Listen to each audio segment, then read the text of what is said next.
পবিত্র রমজান মাসে ইফতারে খেজুর খাওয়ার নিয়ম অনেক প্রাচীন। মহানবী হজরত মুহাম্মদ সাল্লাল্লাহু আলাইহি সাল্লাম এর প্রিয় খাবারের মধ্যে অন্যতম ছিল খেজুর। তিনি নিজেও ইফতার করতেন খেজুর খেয়েই। এর পেছনেও রয়েছে বৈজ্ঞানিক ব্যাখ্যা।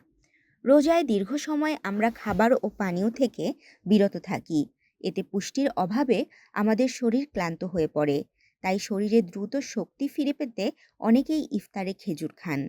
সারাদিন না খেয়ে থাকার পর আমাদের এমন কিছু খাবারের প্রয়োজন হয় যা শরীরে পুষ্টি যোগাবে, সেই সঙ্গে যোগাবে কর্মশক্তিও। এ কারণেই রোজার সময় খেজুরের গুরুত্ব অনেকটাই বেড়ে যায়। খেজুরের পুষ্টিগুণ প্রচুর। সুগারের পরিমাণ এত বেশি থাকে খেজুরে যে এক কামড়েই অনেক এনার্জি পাওয়া যায়।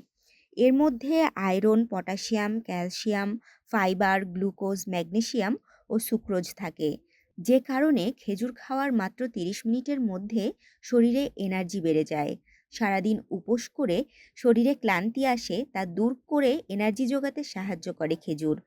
খেজুর হলো রোজা ভাঙার সর্বোত্তম উপায়। তবে ইফতারে যদি খেজুর না পাওয়া যায় তাহলে পানি পান করা উচিত, কারণ উভয়েই বিশুদ্ধ এবং নিরাময়কারী। তাশরিফা তৃষা, তরঙ্গ টিভি।